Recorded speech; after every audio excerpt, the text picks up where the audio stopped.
Hello guys, good evening सभी को। तो चलिए आज का जो एमसीक्यूज़ हैं वो स्टार्ट करते हैं। तो जैसे कि आपको पता है कि जो 1857 की क्रांति है, पिछले दिनों में वही क्लास चल रही थी और उसके शायद 5 क्लासें मैंने लिया है 1857 के विद्रोह से। तो उसके जितने भी मेन पॉइंट्स हैं, उसके जितने भी मेन कीज़ हैं, वो सारे के सारे मैं यहाँ पे डिस्कस करूँगा और आप लोग वीडियो में अंत तक बने रहें। ठीक है, तो चलिए देखो पहला क्वेश्चन क्या बोल रहा है वो आप पढ़िए और इसको डिस्कस करिए। ठीक है, देखिए क्या कह रहे हैं 1857 का विद्रोह। ठीक है, 1857 विद्रोह का तत्कालिक कारण क्या था। आप लोग अगर क्लास को सही से पढ़े होंगे तो आप उसमें से तत्कालिक कारण जान लेंगे कि तत्कालिक कारण क्या था।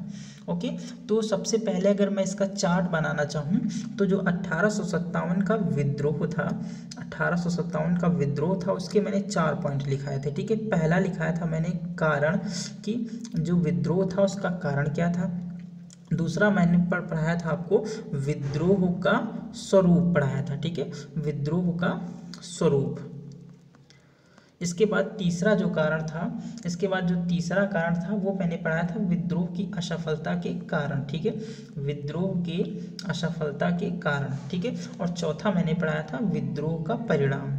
ठीक है, विद्रोह का परिणाम। ठीक है, इसके बाद भी जो आया था, इसके बाद जो मेन पॉइंट था वो था विद्रोह के कारण। विद्रोह के कारण में मैंने फिर आपको बताया था कि विद्रोह का कारण जो था उसके 2 कारण थे। एक तो जो था वो पहला था स्थायी कारण, पहला था स्थायी कारण, और दूसरा था तत्कालिक कारण। ठीक है, तत्कालिक कारण। तो इस तत्कालिक कारण की बात कर रहा है, तो ये तत्कालिक कारण भी मैंने आपको पढ़ाया था। ओके, तो जो तत्कालिक कारण था वो क्या था, तो इसका देखिए पहला ऑप्शन क्या कह रहा है, चर्बी वाले कारतूसों का मामला था, ब्रिटिश सरकार की नीतियों से तीव्र असंतोष था, या समाजवादी शोषण की नीति थी, या फिर आधुनिक शिक्षा प्रणाली को लागू करना था। ओके, तो इसके जो देखिए इसका पॉइंट क्या हो जाएगा, सबसे इसका सटीक पॉइंट जो है, इसका जो पहला सबसे पहला तत्कालिक कारण था कि वो जो चर्बी युक्त कारतूसें थी, वो क्या कह रहे थे, सैनिकों ने कहा था कि हम चर्बी युक्त कारतूसों का प्रयोग नहीं करेंगे, क्योंकि जितने भी इसमें से सैनिक आते थे वो ज़्यादा से ज़्यादा जो सैनिक थे वो अवध के थे। कहाँ के थे, अवध के थे, और अवध में सबसे ज़्यादा हिंदुओं की संख्या वास करती। हिंदुओं में कौन, हिंदुओं में पंडित, हिंदुओं में कौन, पंडित। और ये लोग क्या करते थे, इन लोगों का जो मानना था कि गाय जो होती है वो पवित्र होती है, और ये लोग पूजा करते हैं गाय की। तो जो गाय होती है इनका मांस जो था वो कारतूसों में लगा रहता था। तो इन्होंने इस गाय के मांस को जब ये मुंह पे, जैसे ही कारतूस को मुंह पे लगाया जाता था वैसे ही इनके जो मुंह पे था वो मांस चला जाता था। ठीक है, तो इसलिए इन्होंने कह दिया कि हम इस कारतूस का प्रयोग नहीं करेंगे। ठीक है, तो तत्कालिक कारण जो था सैनिकों का वो चर्बी युक्त कारतूसों का मामला था। ठीक है, तो इसका पहला ऑप्शन क्या हो जाएगा, पहला ऑप्शन सही हो जाएगा। ओके, तो और दूसरा देखो, ये ब्रिटिश सरकार की नीतियों से तीव्र असंतोष तो था ही। ठीक है, समाजवादी शोषण की नीति, समाज ज़्यादातर देखो इसमें ज़्यादातर समाज का कोई भी शोषण नहीं हो रहा था। इसमें समाज जो था वो शिक्षित वर्ग, इस विद्रोह के जो 1857 का विद्रोह था इसमें शिक्षित वर्ग आया ही नहीं था, क्योंकि इसका जो कारण था वो कोई इतना बड़ा कारण नहीं था इस विद्रोह का, इसमें सब अपना स्वार्थ चाहते थे। ठीक है, इसलिए ये जो आंदोलन था ये असफल हो गया था। ओके, तो इसका जो पहला कारण हो जाएगा वही बिल्कुल करेक्ट हो जाएगा। तो चलिए दूसरे क्वेश्चन की तरफ हम लोग बढ़ते हैं। देखिए तो दूसरा क्वेश्चन क्या कह रहा है, चलिए देखिए दूसरा क्वेश्चन कह रहा है जो 1857 था, 1 मिनट ज़रा रुकना यहाँ से थोड़ा जी। देखिए क्या लिखा हुआ है, जो प्रश्न कह रहा है दूसरा, 1857 की क्रांति का आरंभ कहाँ से हुआ था। ठीक है, 1857 की क्रांति का आरंभ कहाँ से हुआ था, तो पहला कह रहा है दिल्ली से, दूसरा कह रहा है आगरा से, तीसरा कह रहा है मेरठ से, और डी कह रहा है झांसी से। ठीक है, तो देखो इसका जो क्रांति का आरंभ हुआ था वो कहाँ से हुआ था, तो वो मेरठ से हुआ था। ठीक है, मेरठ से हुआ था। इसकी कहानी जरा मैं बताता हूँ आपको। जो मेरठ में थे उसको बोलते 34वीं रेजिमेंट। 34वीं रेजिमेंट कहाँ पर कार्य करती थी, तो ये कहाँ थी ये मेरठ में थी, ठीक है। मेरठ की 34वीं रेजिमेंट, इसमें ये सैनिक थे, इसमें सैनिक का एक सैनिक था जिसका नाम था मंगल पांडे, ठीक है।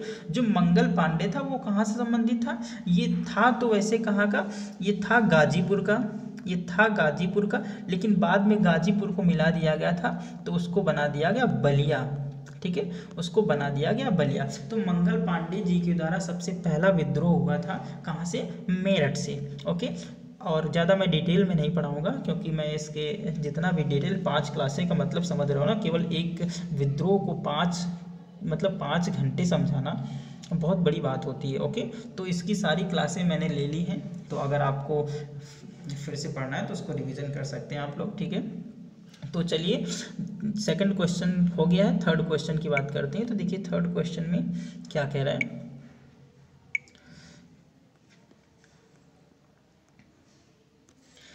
ये रहा तीसरा क्वेश्चन आपके सामने। तीसरा क्वेश्चन कह रहा है 1857 के विद्रोह में कानपुर में क्रांतिकारियों का नेता कौन था, ठीक है। कानपुर में क्रांतिकारियों का नेता कौन था, तो पहला हो जाएगा तात्या टोपे, दूसरा नाना साहब, तीसरा जनरल बख्त खां, और जो ये हो जाएगा चौथा हो जाएगा कुंवर सिंह, ठीक है। चौथा क्या कह रहा है, चौथा हो जाएगा कुंवर सिंह। तो चौथा कुंवर सिंह के बारे में बता रहा है। इसमें से देखिए जो तात्या टोपे था ये कौन था, ये जो था ये नाना साहब का क्या था, एक सैनिक था, नाना साहब का क्या था, सैनिक था। और नाना साहब जो थे वो कानपुर के क्या थे, प्रमुख नेता थे, ठीक है। जो नाना साहब थे वो बाजीराव के, ठीक है, बालाजी के, क्या नाम था इनका, बालाजी के दत्तक पुत्र थे, ठीक है। दत्तक पुत्र कहेंगे, दत्तक पुत्र आप लोग समझते हैं ना, दत्तक पुत्र का मतलब होता है पुत्र का पुत्र, मतलब बालाजी के पुत्र फिर का पुत्र, ठीक है। पुत्र का मतलब हो जाएगा दत्तक पुत्र, ठीक है। तो ये नाना साहब थे और ये क्या कह रहे थे, इन्होंने किसको भेजा था, इन्होंने भेजा था फतेहपुर के नवाब को, ठीक है, जिसका नाम था अजीमुल्ला खां। अजीमुल्ला खां को भेजा था कहाँ पे, इंग्लैंड में, कि जाइए आप मेरी पेंशन बढ़ा के आइए। लेकिन अंग्रेजों ने क्या किया, इसकी पेंशन को बंद कर दिया था क्योंकि दत्तक पुत्र था, ठीक है। इसलिए इसका भी असंतोष का कारण ये था कि इसको भी चैन नहीं आ रहा था, ठीक है। तो नाना साहब ने विद्रोह कर दिया कानपुर से, तो ये प्रमुख नेता था और तात्या टोपे क्या हो जाएगा, इसका सैनिक हो जाएगा, ओके। तो चलिए क्वेश्चन नंबर 4 की तरफ बढ़ते हैं और क्वेश्चन नंबर 4 में देखते हैं क्वेश्चन नंबर 4 क्या कह रहा है। चलिए देखिए क्वेश्चन नंबर 4, इसको थोड़ा ज़रा छोटा करना पड़ेगा, चलिए हो गया। देखिए क्या कह रहा है, 1857 के विद्रोह का सबसे महत्वपूर्ण परिणाम यह हुआ कि, ठीक है, सबसे महत्वपूर्ण परिणाम जो 1857 का विद्रोह हो गया था, उसके बाद जब 1858 का एक्ट आया तो उसमें ब्रिटिश सरकार ने भारत के सामने कौन कौन से प्रावधान रखे कि ये हुआ, ये हुआ, ये हुआ, ठीक है। इसके बाद उसने क्या किया, और उसमें से इस पॉइंट को आपको याद रखना है कि इसमें से देखो कौन कौन सा जो पॉइंट है वो क्या उसमें मिल रहा है, ठीक है। तो देखिए पहला क्वेश्चन क्या कह रहा है, भारत में ब्रिटिश सरकार की जड़ें हिल गई, बिल्कुल नहीं। भारत में और भारत में ब्रिटिश सरकार थी वो और मजबूत हो गई थी, तो ये तो बिल्कुल करेक्ट नहीं हो जाएगा, अनकरेक्ट हो जाएगा, ठीक है। दूसरा देखिए भारतीय नेताओं की कमजोरी प्रकट हो गई, ठीक है, ये भी देखिए। फिर कह रहा है ब्रिटिश सरकार ने क्रांतिकारियों पर अत्याचार किए, बिल्कुल नहीं। इसके बाद विद्रोह ने भविष्य में भारत की आज़ादी के लिए लड़े जाने वाले संग्राम में हमेशा ही एक स्थायी प्रेरणा का काम किया, ठीक है। तो ये भविष्य में कोई लड़ा जाने वाला स्थायी कारण नहीं था क्योंकि इससे सभी लोग समाजवाद और धार्मिकवाद से सारे के सारे लोग असंतुष्ट थे, क्योंकि इसका कोई मेन मकसद नहीं था। अगर 1857 में भारत जो होता है विजयी भी हो जाता तो भारत अभी 1947 में आज़ाद हुआ है, वो हमें तो लगता है कि वो 150-200 साल और आगे वो डेट बढ़ जाती, क्योंकि जब इन्होंने ये लड़ रहे थे तो ये सिर्फ अपने स्वास्थ्य के लड़ रहे थे। कोई जो लक्ष्मीबाई थी वो झांसी के लिए लड़ रही थी, कुंवर सिंह बिहार के लड़ रहे थे, बहादुर शाह जफर दिल्ली के लड़ रहे थे, जो कि सारे के सारे जो राजनीतिक नेता थे वो अपना अपना सब स्वार्थ देख रहे थे कि मुझे ये मिल जाए, मुझे वो मिल जाए, ठीक है। तो अगर यहाँ से भारत वाले जीत भी जाते तो सारे के सारे अपना अपना राजपाट ले लेते, ठीक है। अपना जब राजपाट ले लेते तो भारत के लोग तो उनके अंडर में फिर काम करने लगते, ठीक है। तो ये कोई इनके पास कोई एक संवैधानिक संविधान नहीं था, ये कहेंगे कि संविधान इनके पास नहीं था कि अगर भारत आज़ाद हो जाएगा तो हम करेंगे क्या, ठीक है। तो इससे अच्छा है तो आज़ाद ही ना हो, ठीक है। तो इसके बाद क्या हो गया था, भारतीय नेताओं की कमजोरी प्रकट हो गई थी।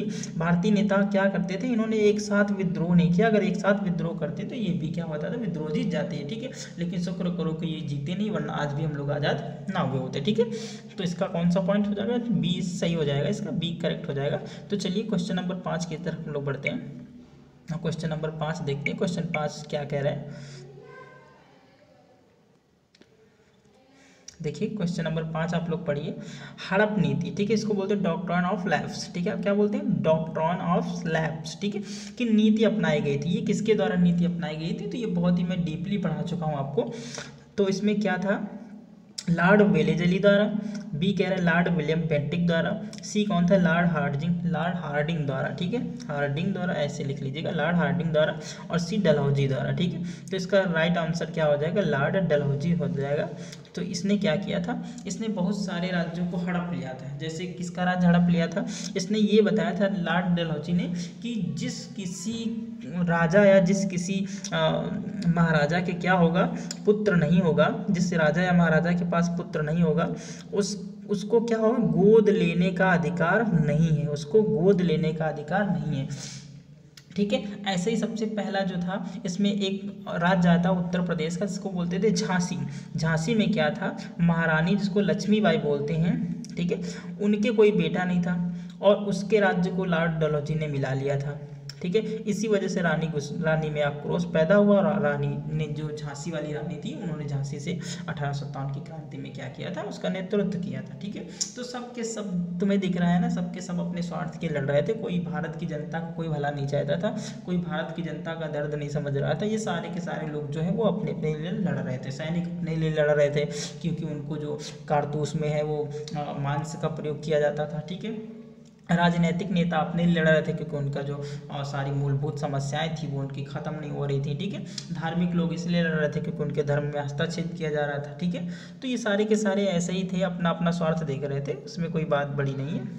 तो क्वेश्चन नंबर 5 खत्म हो गया। क्वेश्चन नंबर 6 को हम लोग देखते हैं। तो 6 में देखिए क्या लिखा हुआ है, किस वर्ष भारत में ईस्ट इंडिया कंपनी का शासन का अंत हुआ था। ठीक है, तो देखिए पहला क्वेश्चन लिखा हुआ है, किस वर्ष भारत में ईस्ट इंडिया कंपनी के शासन का अंत हुआ था। तो पूरी तरह देखिए 1847, 1835, 1867 और 1857। ठीक है, तो जो करेक्ट आंसर हो जाएगा इसका डी हो जाएगा 1857। ठीक है, जब 1857 की क्रांति हो गई तो उसके बाद जब 1858 का एक्ट आया था, कब, 1858 का एक्ट भारत सरकार द्वारा प्रस्तुत, ब्रिटिश सरकार द्वारा प्रस्तुत किया गया।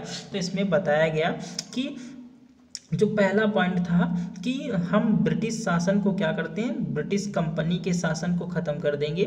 ठीक है, इसके बाद यहाँ से क्या हुआ, नाम मात्र की मुगल सत्ता, ठीक है, नाम मात्र की मुगल सत्ता को भी क्या कर दिया गया, खत्म कर दिया गया। और चौथा पॉइंट क्या था, इसी एक्ट के जरिए भारत के जो गवर्नर जनरल होता था, भारत में जो गवर्नर जनरल होता था, उसके नाम को बदल के क्या कर दिया गया, वायसराय कर दिया गया। ठीक है, तो ये सारे कुछ परिणाम थे, जिसमें से क्या हुआ, 1857 की क्रांति के बाद हुआ कि भारत में जो ईस्ट इंडिया कंपनी थी उसके शासन को समाप्त कर दिया गया। ओके, तो चलिए क्वेश्चन नंबर 7 की तरफ बढ़ते हैं। तो इसका कौन सा सही हो जाएगा, इसका डी सही हो जाएगा। ओके,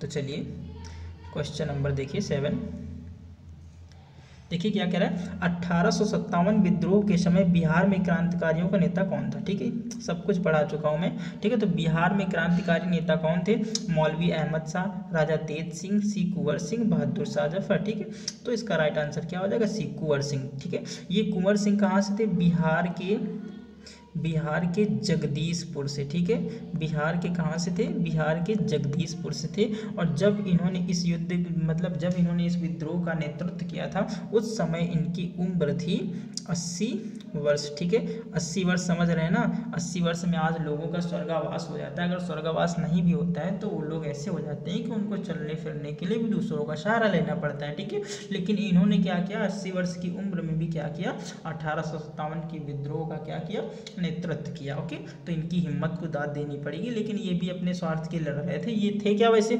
ये थे एक जमींदार थे।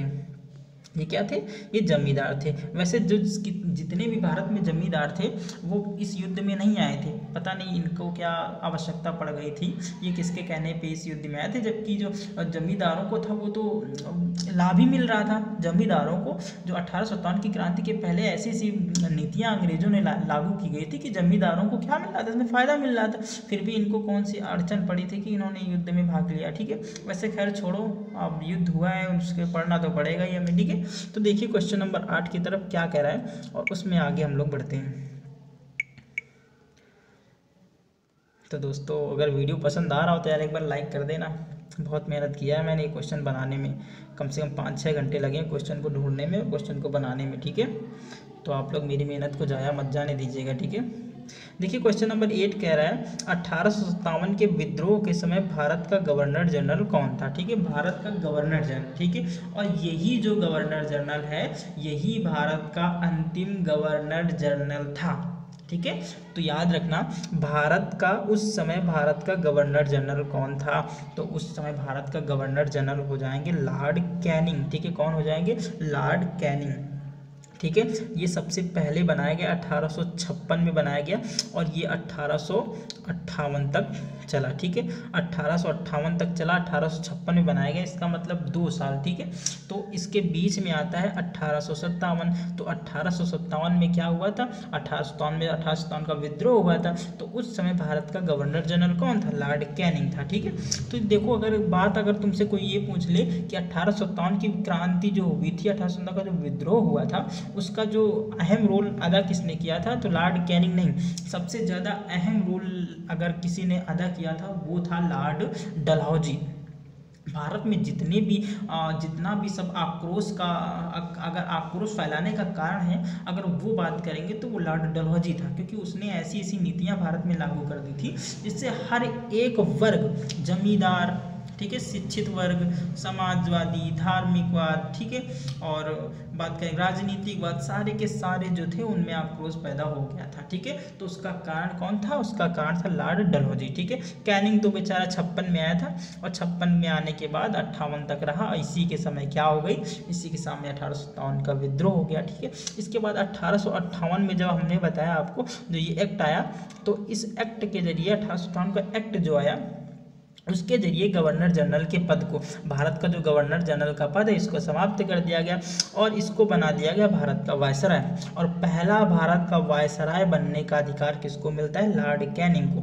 तो अगर भारत का पहला वायसराय पूछ लेगा, भारत का पहला वायसराय कौन था, तो लॉर्ड कैनिंग था। और भारत का अंतिम गवर्नर जनरल कौन था, तो वो भी कौन था, लॉर्ड कैनिंग। ओके, इतना पॉइंट आप लोग याद रखना, इतना बहुत है आपके लिए। ठीक है, क्वेश्चन नंबर 9 देखिए, ये सारे के सारे क्वेश्चन मैंने यूपीएससी के उठाए हैं। ठीक है, तो आप लोग ज़्यादा टेंशन लेने की ज़रूरत न लेना कि इससे बाहर कुछ आएगा। ठीक है, यूपीएससी लास्ट होता है। ओके, तो चलिए देखिए इसके बाद देखिए क्वेश्चन नंबर 9 क्या लिखा है। क्वेश्चन नंबर 9 लिखा हुआ है, निम्न में से कौन सा 1857 के विद्रोह का नेता नहीं था। 1857 के विद्रोह का नेता कौन नहीं था, तो रानी लक्ष्मीबाई, नाना साहब, मानसिंह, कुंवर सिंह। ठीक है, तो आपको समझ रहा होगा ये बिहार से थे, ये कानपुर से थे, ये कहाँ से थे, झांसी से थी। झांसी हो जाएंगी, कानपुर हो जाएंगे और ये हो जाएंगे बिहार से। तो एक ही बचते हैं बिचरऊ और ये हो जाएंगे मानसिंह। और ये मानसिंह कौन है, ये मानसिंह वही है जो 1757 के विद्रोह नहीं सॉरी ये 1757 नहीं हो जाएगा, ये 1857 की क्रांति में इसने क्या किया था, इसने किया था कि जो तात्या टोपे हो जाएगा, तात्या टोपे हो जाएगा, इसको क्या हुआ था, धोखे से पकड़ा दिया था। ठीक है, इसको पकड़ा दिया था और इसके तात्या टोपे को फांसी की सजा दे दी गई थी। ओके, क्वेश्चन नंबर 10 देखिए, और क्वेश्चन नंबर 10 में देखिए क्या है और उसको आप लोग सॉल्व करिए। और आई थिंक वही क्वेश्चन जो होगा वो लास्ट क्वेश्चन होगा आज के। ठीक है, तो देखिए क्या लिखा हुआ है, निम्नलिखित में से किसने 1857 के विद्रोह को भारतीय स्वाधीनता का प्रथम युद्ध नहीं माना। ठीक है, तो पहला ऑप्शन कह रहा है एन सेन ने, वीर सावरकर ने, अशोक मेहता ने, आरसी मजुमदार ने। ठीक है, तो ये क्या था कि जो आरसी मजुमदार थे इन्होंने क्या कहा था, ना तो ये पहला युद्ध था और ना ही ये स्वाधीनता के लिए लड़ा गया था। ठीक है, स्वाधीनता के लिए लड़ा गया था। ठीक है, तो इसका राइट ऑप्शन क्या हो जाएगा, डी इज करेक्ट हो जाएगा।